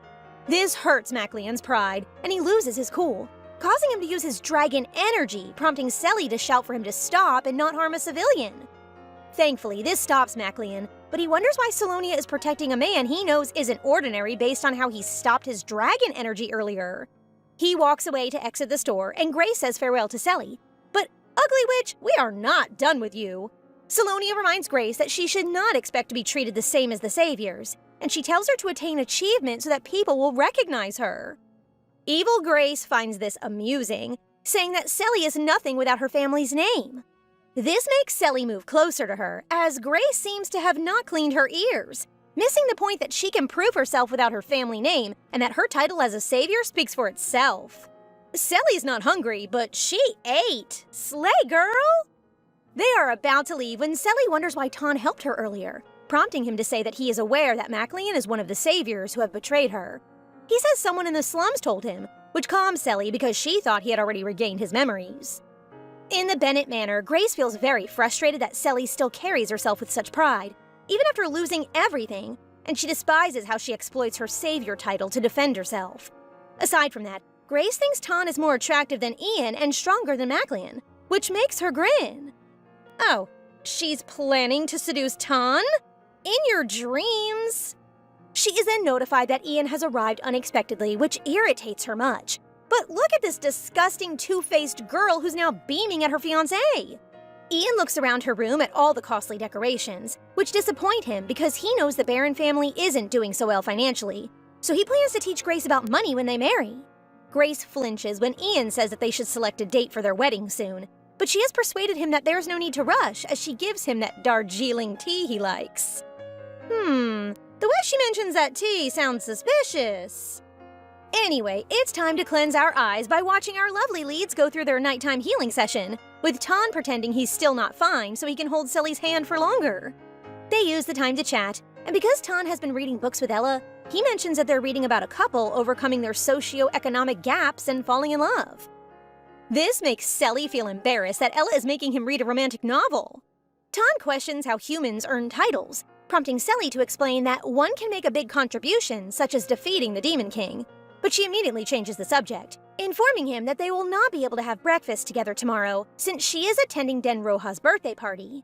Tan notices that Selly has always spoken to him formally, so he asks how old she is and discovers that she's 21 years old.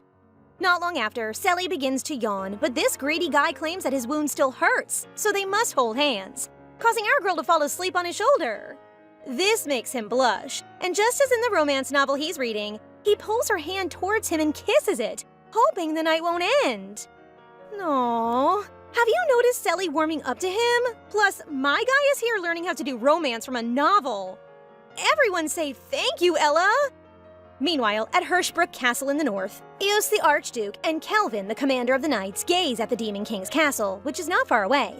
They claim that their king's energy is increasing every day, and yes, these two with those red eyes are demons. When the saviors rushed into the Demon King's castle 3 months ago, their king ordered all demons to leave, and when they realized he had died, they fled to the human city. He values his men. Does this mean that he has always been nice? They entered the most useful bodies they could find, but this comes with a drawback. As Archduke and Captain, they now have a lot of work to do. Yup, welcome to the human world. They are confident that their king has returned, and they intend to find him in the capital, where they sense his energy. Today at the banquet hall, Selonia meets the little birthday girl, Nania, who begins fangirling and screaming that she is her favorite savior. Nania leans in and whispers to Selly, curious about the guy who's been giving her those intense looks. Selly turns around and is taken aback to see if it's Tan, her bodyguard for the night. She shares this with Nania, explaining who he is. As a distinguished gentleman standing at the corner, he draws every lady's eye, yet when they approach him, he just shoos them away. When Ella appears, Tan asks how old she thinks he is, and when she responds roughly 25, he feels happy since he has a 4-year age gap with Selly, which the novel says is the ideal gap for couples. He's really getting cuter by the day.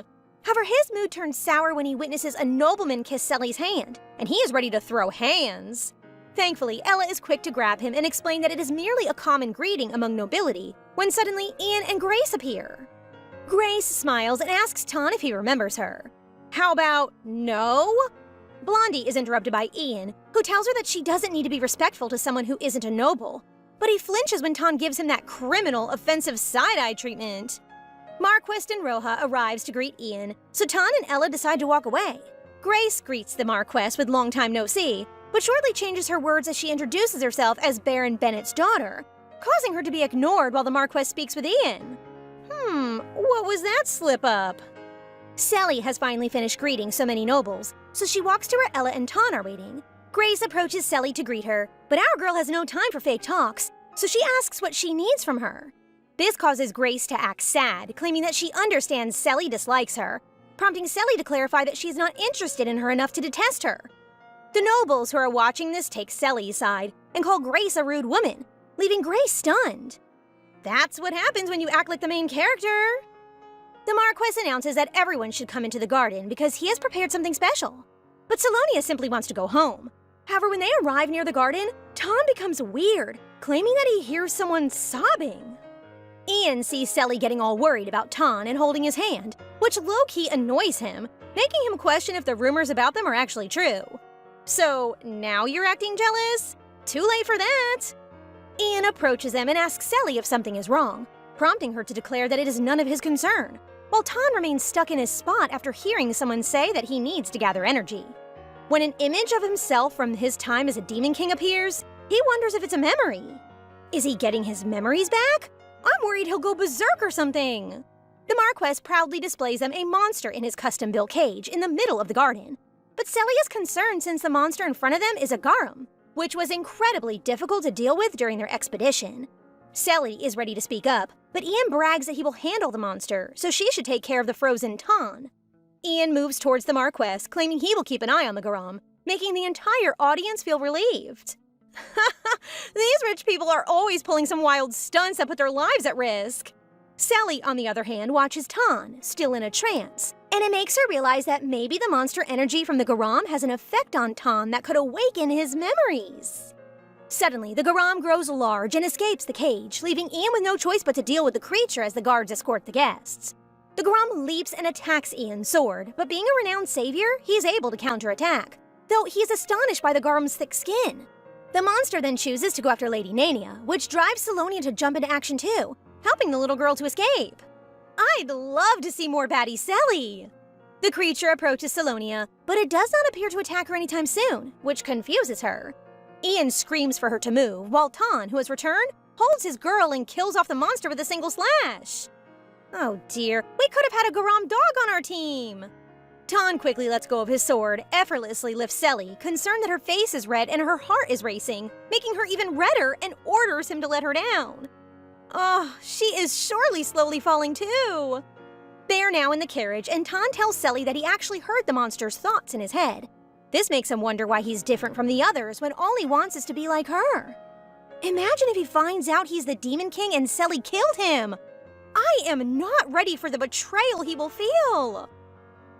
On that day, Selonia decides to visit Weeklinder's store after receiving a letter from him the night before. The message was brief, stating he had found the books on the magic circle, but she finds the letter odd, as it is written in a way that only someone familiar with the conversation could understand its meaning. While she's still figuring things out, Ella knocks on the door and quickly presents a shocking article from the newspaper. The report reveals that a large fire broke out in the shopping area of the Magic District, causing injuries, casualties, and the damage of multiple establishments. Afterward, Selonia is shocked to find Weeklinder's store in ruins, and what onlookers say makes her doubt if it's a coincidence. Suddenly, someone calls out to her, and later she learns that it's Henrik, Mr. Weeklinder's apprentice. This is bad. They keep introducing more hot characters. I'm a simple girl with a weak heart. He explains that his master is actually a sage who can see the future and that he was ordered to deliver the book to her. This revelation suggests that Mr. Weeklinder knew all along that these events would unfold, confirming Selonia's suspicion that it is not an ordinary accident. Afterward, she realizes she cannot simply sit back and wait for someone to get hurt again. Whatever may come in the future, she resolves to take action and stop it. Meanwhile, at Baron Bennett's manor, two servants are diligently packing Darjeeling leaves.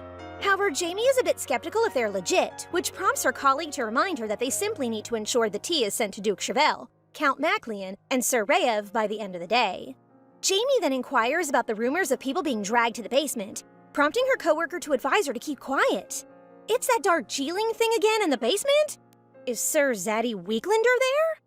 Selonia is now reading Weeklinder's book, which is a personal record of information regarding magic circles. Before the invention of artifacts, sheepskin paper was used as a medium for magic. There are 3 instances in which a person's name and the magic circle are written together. Teleportation magic for moving between spaces, transmission magic for sending objects, and communication magic. This leads her to understand that Gillian's magical circle, which had Grace's name on it, indicates that he's indeed working for her. She then decides to set a trap to catch Gillian to confirm whether her suspicion is correct. At that moment, Selonia thinks about who she can trust in the manor, and interestingly, Tan is the first person that pops into her head, which is why she ends up knocking on his door. When no one answers, she steps inside and finds the room empty. As she stands there, her eyes drift to the door that leads to the room where she once found him in pain, causing her concern. She opens the door, and to her surprise, he quickly pulls her in and whispers for her to be quiet, as he feels someone approaching. After a while, the door swings open and 2 maids enter the room. They discuss an item they need to place there and express urgency in leaving before the night beast returns. After they leave, Selonia hurriedly checks the bedside table drawer and is surprised to find some of her jewels inside, which means someone is setting a trap for Tan so he will get kicked out. Lubius immediately comes to mind, and she tells Tan that she will handle the situation. Gosh, so immature and dumb for a captain! That night, Selonia overhears the servants discussing a thief in the manor and learns that the maid's jewelry is missing. At that moment, Lubius enters the room, innocently asking about the commotion, but actually, Selonia has been anticipating his arrival. The Duke arrives as well, prompting Selly to share that it appears there's a thief in their manor. Lubius quickly suggests checking Tan's room, and when the servants discover something in the drawer, he flashes a sly smile, pointing the finger at Tan for stealing Selonia's jewels. He then proposes that they should punish him and send him away. However, when he realizes there's only 1 jewel in the drawer, he unconsciously mumbles that he instructed them to put everything in. The Duke hears him clearly and asks him to continue, making Lubius to get nervous and break into a sweat. Selly declares that what they found is the brooch she gave Tan, leaving her wondering how Lubius is aware of her belongings. Lubius definitely found himself in a tight spot, yet he still has the nerve to claim he is being framed by Tan, while our guy just appears so relaxed, stating he has no clue what Lubius is talking about. This makes Lubius more frustrated, and he tries to hit him, but Tan easily holds him back. The Duke then declares that Lubius will be removed as House Vaesen's commander, while Selly throws him a serious look, telling him that she gave him an opportunity to be loyal, but he blew it. That is what you get for being so stupid. Selly is out here doing her thing, helping Tan with his pain, but he's noticed she keeps dozing off while holding his hand. He thinks it's adorable, but he wishes she wouldn't get so tired. Honestly, I'm kind of worried that helping him is totally zapping her energy. So Lubius is making his way through the forest, gazing at the Vaesen mansion. He still feels that, having always been by Selonia's side, he deserves to be first in her heart. He quietly mutters about Tan, calling him a dirty bastard. And just then, Tan appears, asking why Lubius is still hanging around the mansion. Lubius thinks he's got the perfect shot to take out Tan and snag Selonia for himself. But, oops, wrong move, dude. Tan surrounds him with fire. Lubius collapses to the ground, unable to move in front of the Demon King. But who knows what happens next? All I know is that this dumb guy will never be able to approach our girl. Selonia has been on the lookout for a new information guild, and today she finally found one, thanks to the freckled seaweed friend of Tan, Maxwell. The new guild is called Storm, and it's known as the top information guild in the underworld, making it a bit tricky to connect with them. However, thanks to Maxwell, they have a chance to meet them today. Maxwell leads them to a bustling market and arrives at a decent building that no one would ever suspect is the guild's office. As they wait, Tan spots something in Selly's hair and gently brushes it away for her. Their sweet moment is interrupted, though, when another charming man arrives, greeting her with a smile. Is he good or nah? 'Cause I'm totally ready to add you to my hot character list. As Selly chats privately with the guy, Maxwell takes the chance to strike up a conversation with Tan, asking him when he first fell in love with the lady. Maxwell's eyes light up as he eagerly awaits Tan's response, but Tan just replies that everyone loves Selly. This prompts Maxwell to clarify that he means love in the deeper sense, like feeling worried when they're apart and happy when they're together. This makes Tan go quiet, and he realizes that the fuzzy feelings he gets when he sees Selly are because he loves her. Maxwell and Ella are totally the ultimate wingmen. In the Storm office, Daniel Jackson warmly introduces himself as the head of the guild and understands that Selonia has come to him with a request to investigate something discreetly from her family. Selly takes a sip of her tea and asks if he's ready to lend a hand, prompting Daniel to respond with a confirming smirk. The ritual of the Holy Nights that required them to fast for 2 weeks has finally ended, which means Rayev is now out of the temple. He's holding the box of dessert that Grace gave him, excited to dig in, when he notices a carriage wheel rolling by, nearly hitting 2 young priestesses. He swiftly cuts it in half, rescuing the ladies as they express their apologies for breaking his box of cake. The cake inside is perfectly fine, so he decides to give it to them, trusting that Grace will understand. All of a sudden, he feels a wave of guilt for breaking his promise to Selonia, something he repented of during the ritual. His head starts to hurt, and he recalls Selonia smiling and offering him herbs, but all of that is interrupted when Grace comes running to him. She asks if he has tried the cake she gave him, and when she finds out that Rayev gave it to some priest, her mood changes, and she glares at the screen as if it's our fault. Girl, don't look at us, you're the creepy one. Bet she's spiking the food to totally mess with the male leads' heads. Back to Selly. After her discussion, she walks down and laughs a little as she sees Tan waiting for her so patiently. They are just about to reach the carriage when they discover the 2 priestesses, with one of them lying on the floor unconscious. Selly asks Maxwell to take them somewhere private so she can check on the child Emily. She finds out that Emily had some bread, and when she sees what kind it is, she quickly covers her nose because it has a really strong smell. Tan can also smell it, but Maxwell and the priestess say it just smells delicious. All of a sudden, Emily sits up with a hazy look and exclaims that she has to meet Grace, her absolute favorite person. Selonia senses that something isn't quite right, so she asks Emily to focus on her voice as she inquires about who provided the bread. Fortunately, Emily can still respond and says it was a holy knight, leading Selly to believe it was Rayev. She then asks Emily if the holy knight has blue hair, which the child confirms. We are finally getting somewhere! The suspect? She's back home biting her thumb when Gale, her secret assassin, appears. He adds that he searched the temple several times but was unable to locate the box of dessert or any youngster showing symptoms, prompting Grace to break her vase and order Gale to search again until he finds leads. She also tells him to dispose of any evidence as she sits in her chair, hoping that nothing awful will happen. Gross! I see her like I see cockroaches. Selonia is smart, and this leads her to suspect that the male lead's abandonment of her is not solely due to a change of heart, but rather that someone is influencing them. To prove her assumption, she asks Emily if she's ever met Grace, prompting the child to respond that she hasn't, but that she needs to see her. Emily then stands up, excited to meet Grace, but as Sally takes her hand, she stops, leading Sally to believe that perhaps her healing abilities would work on her. Our girl is having difficulty using her healing powers, which worries her because she's never been like this before, when she had no trouble treating 3 guys on the expedition. Still, Sally's hard effort pays off today, as Emily returns to normal, and when Sally mentions Grace, the small girl seems confused. This time, Sally is totally convinced that Grace is up to something shady, and she's got to get to the bottom of it. Yes, the secret is finally out. They are now in the carriage, and Ton realizes that Sally appears exhausted, so he gently pulls her closer, saying she can lean on him, which causes our girl to blush. When they arrive at the estate, Ton carries a sleeping Selonia in his arms, but the Duke's attendant, Galloway, demands that he hand over the lady to him as per the Duke's orders. Thankfully, Ella is there to calm Ton, assuring him that she'll be with her lady the entire time, leaving him with no choice but to let his girl go to another man's arm. As he watches them leave, Mr. Demon King begins to consider killing Galloway, but soon dismisses the idea since he knows that if he does, Sally would never smile at him again because she loves and cares for the weak. Love it when bad guys change for their girl. Today, Trader Gillian reports to Selonia on Grace's everyday routine, and as he prepares to depart, Ella enters the room to inform Sally that the book she's looking for is now available.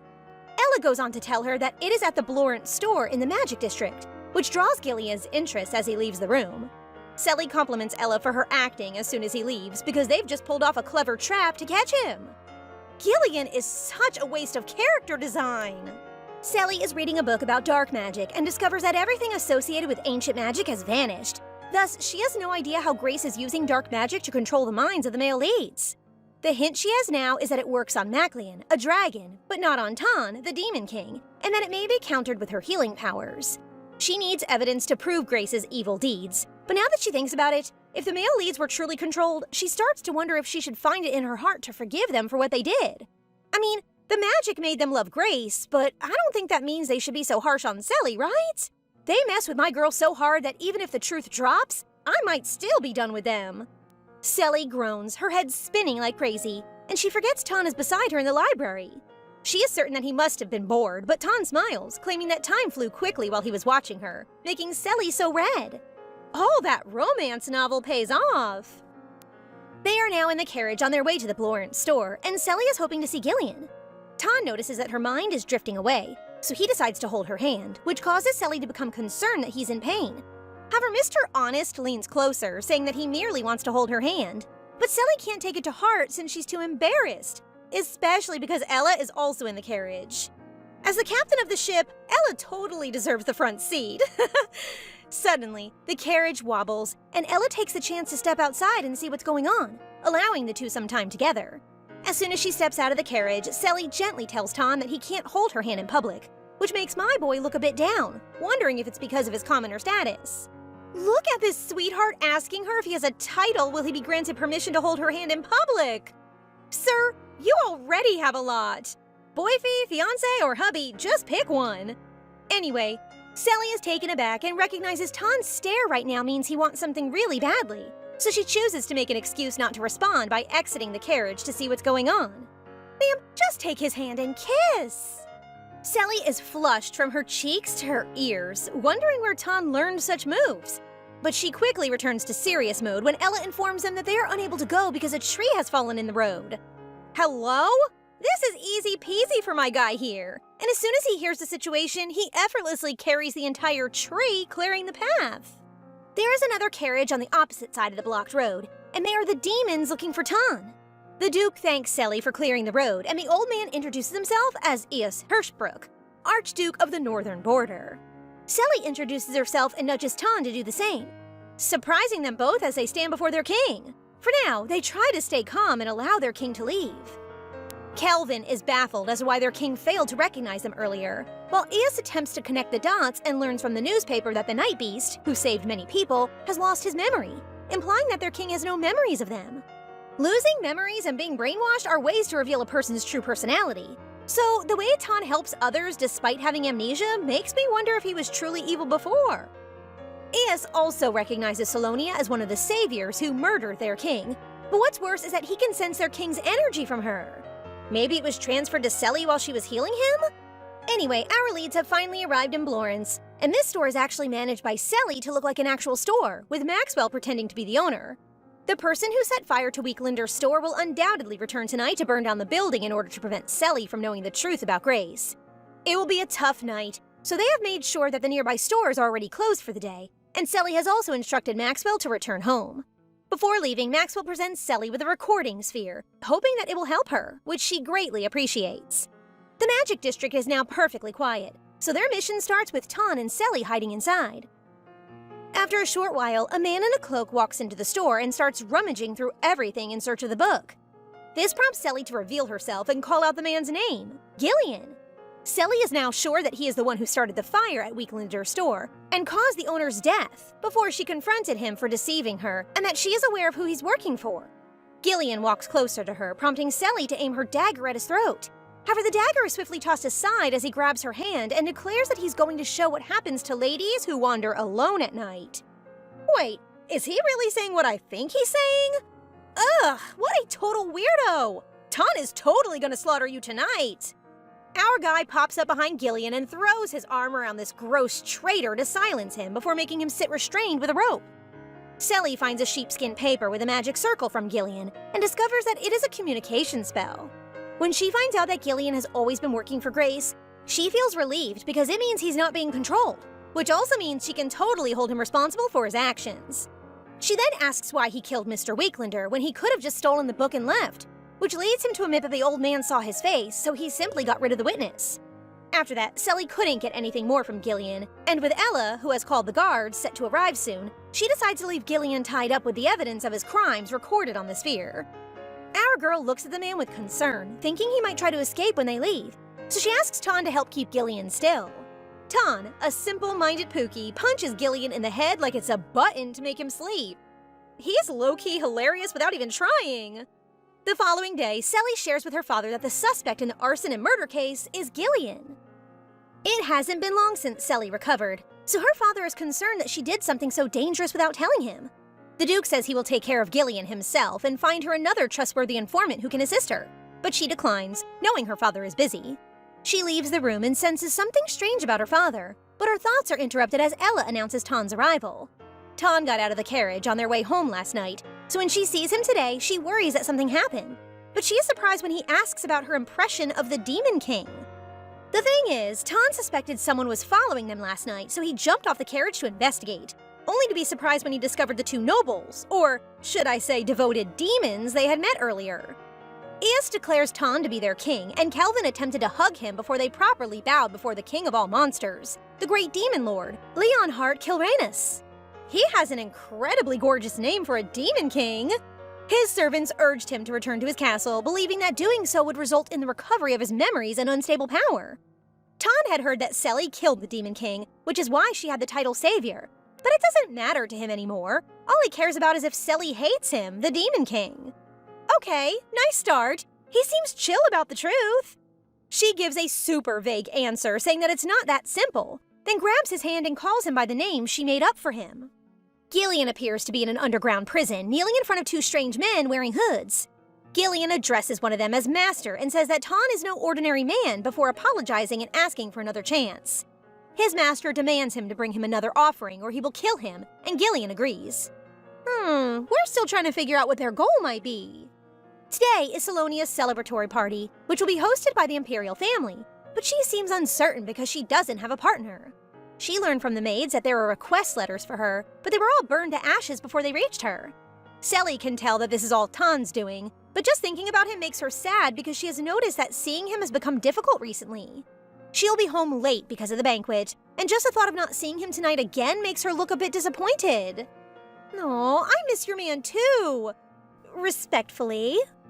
Meanwhile, the Emperor and Crown Prince are inspecting the banquet's final preparations, and it appears that the Emperor is going to such lengths to publicly announce that the Imperial family is considering Selonia as the Crown Princess. The Emperor hears that Selonia's partner will only be her father, so he orders the Crown Prince to use the opportunity to escort the lady, which the Crown Prince gladly accepts. Handsome? Check. Eyelashes? Check. Do I want him near Selly? Heck no! The Crown Prince, Helios, is aware that Selonia has a nasty temper, which is right if we're talking about the actual one, but he also witnessed her trembling in fear during the ceremony before the expedition. According to his aide, the Vasane family has not yet come, so he wants to have some fun first, knowing that even if he arrives late, Selly will fall for his charms. The party has begun, and Selonia looks stunning as always. Many nobles go on to shower her with bouquets and congratulate her, which is starting to overwhelm her. The ladies Selly has previously met approach her, and they settle down to chat, raving about her dress designed by Madame Veronde. But they are curious why the night beast, who's staying at her estate, is not with her to celebrate. Before Selly can respond, a Karen lady interrupts their talk and asks for Selly's permission to take the night beast and join him in her family's night order. But our girl smiles and refuses, claiming that the night beast will be joining Vasane's night order soon. Look at our girl, looking all puzzled about why she just said that Tan will join their order. That's what we call jealousy, babe. She then hears the crowd talking about someone who just arrived and calling them shameless. Who else but this ugly couple, Ian and Grace? Love how the nobles are totally backing Selly, but why are they even invited? Wait, it's not just them. Maclean and Rayev are here too.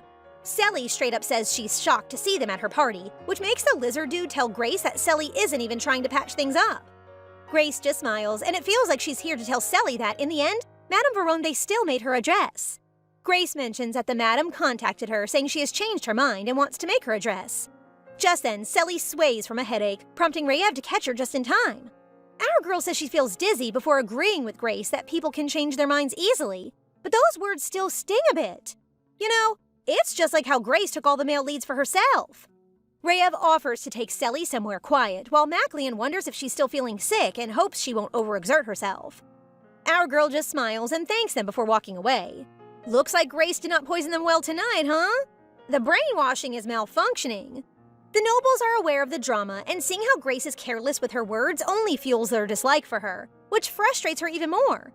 In response, she decides to pretend to be dizzy around Ian, but to her surprise, Ian has already left her side.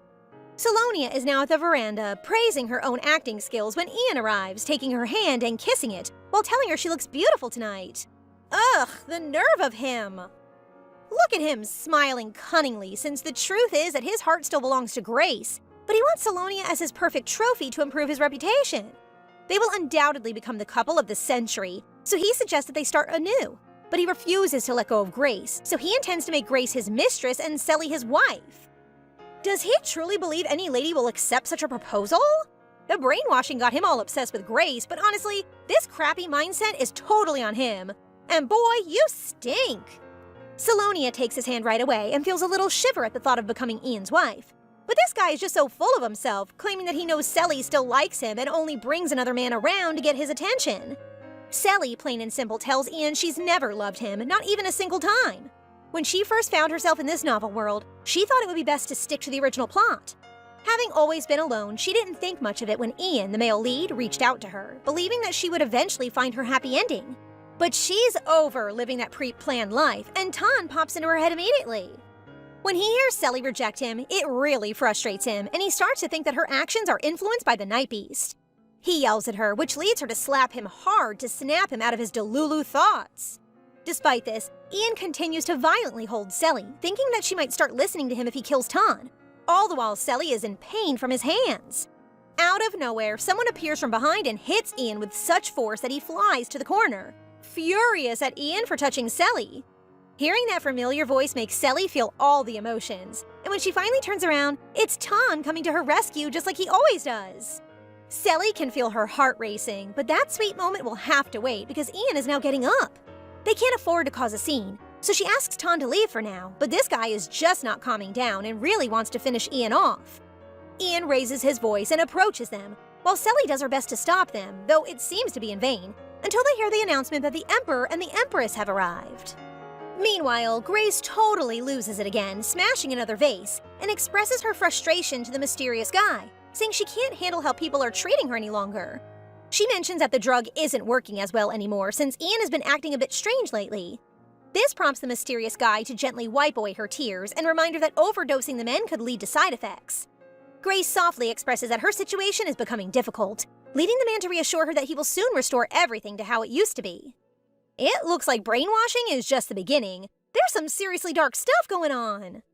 Back at the party, Selly's name is being announced, which means it's time for her to head inside. However, she can't leave these two men to fight while she's away, so she decides to bring Tan along, asking him to remain quiet. Selonia gracefully bows before the Emperor and the Empress, exchanging greetings that bring her relief, as it indicates they'll be leaving soon, since they don't stay at banquets like this. The Empress heads out first, but oh no, the Emperor becomes curious about the guy beside her, leaving Selly a bit unsure about how to introduce Tan.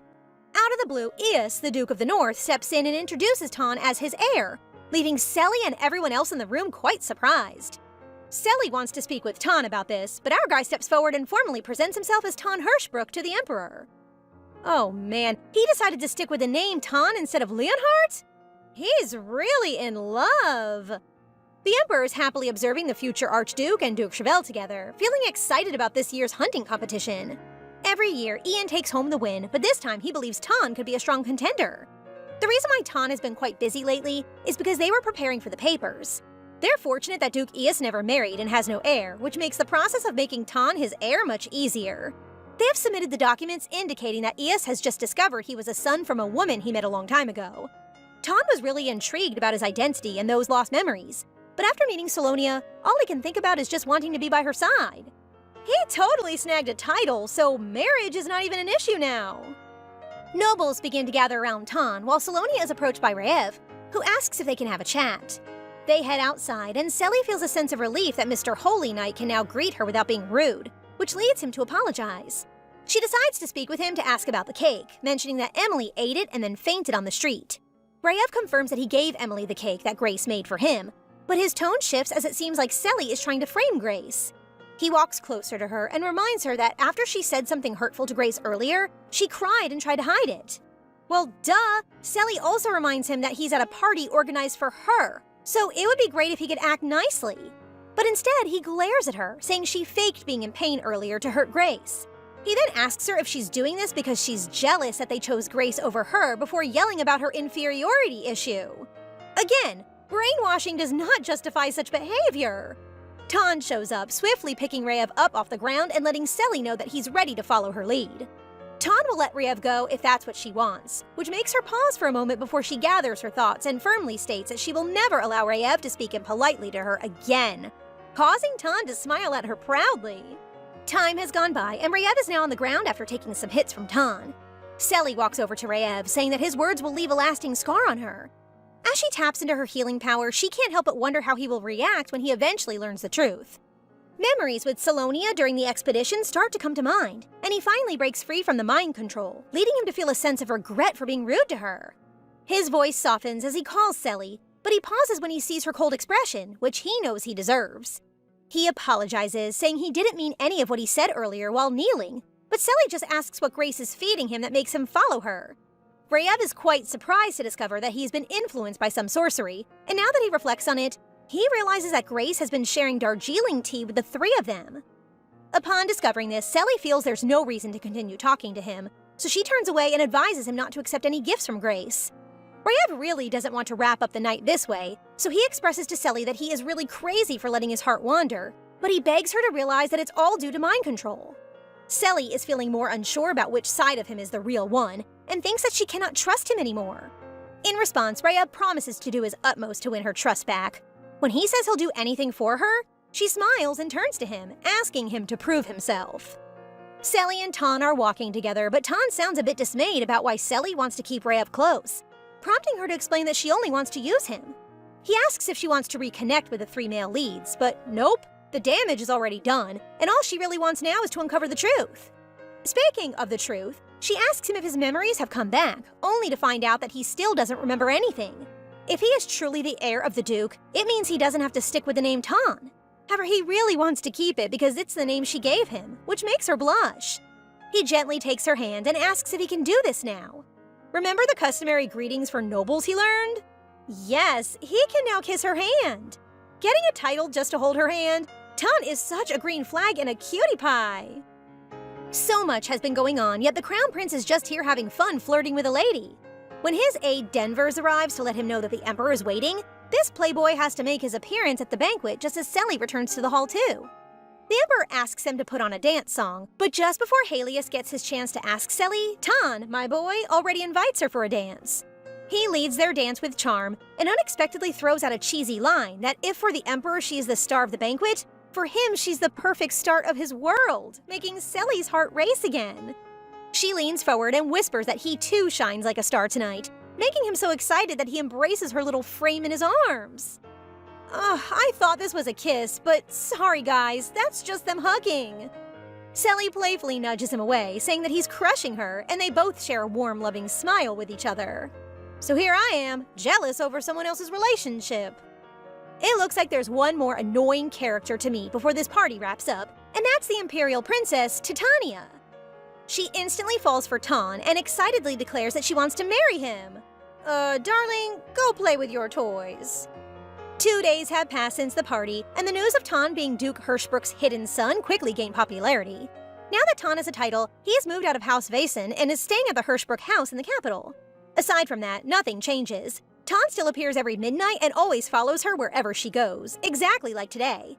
Tan informs Selly that her father is starting a business that will relocate people from the slums to a new building. And because he's familiar with the slum residents, he's been requested to speak with them to gain their cooperation. When Selly arrives at the guild, Daniel shows her a few documents and learns that House Bennett is ordering Darjeeling in such enormous quantities that it raises suspicions. House Bennett began ordering an excessive amount of Darjeeling around the time of the victory ceremony, which is when Selly collapsed. Daniel adds that for a family that just manages a little mine, they're spending 5 times as much, and this started approximately 10 months ago, which shocks Selly because this is when she transmigrated into Selonia's body. There's more. Daniel has heard rumors that screams can be heard from the basement of House Bennett, but his men are unable to investigate because of the tight security. If they're doing any dark magic stuff, he informs her that life must be sacrificed to carry them out. After their meeting, Selly meets Tan, who quickly takes her hand, and she's pleasantly surprised at how much she wants to hold on. She feels anxious about whether she can handle his anger when his memories return, but then he unexpectedly releases her to look for Ev, who's tucked away in an alley. They decide to go to Hirschbrook Manor so no one can see them, and Rayev explains that he isn't spying on Selly, but rather wants to inform her of something. He explains that after completing the holy ritual, memories of her began to appear but faded when Grace fed him bread, leading him to speculate that the holy water at the temple may be able to wash away the mind control. The problem is that the temple produces just enough holy water to meet demand, but when he kneels before her, he promises to acquire some for her. Tan throws a fork at Rayev, scratching his cheek, and instructs him to leave. But Maxwell arrives just in time to prevent any trouble. It appears that the Seaweed Kid is now working for Duke Hirschbrook, and he has come to deliver another imperial letter to Tan. Our guy has no interest and is simply cutting the steak for his girl when the owner of the letter, Princess Titania, appears. This little girl is obviously upset that Selly is here, so she claims that she has received permission from the Emperor to marry Tan. Titania tells Tan to show her around, which irritates Tan, but Selly holds his suit and smiles, asking him to go because she will wait. Tan listens to what she says and kisses the back of her hand before leaving. What's up with this kid? Go learn multiplication first. And that's it for today, guys. What did you think? As always, don't forget to like the video and comment for the next part so we know you want more. Remember to subscribe and turn on notifications for updates. See you in the next one!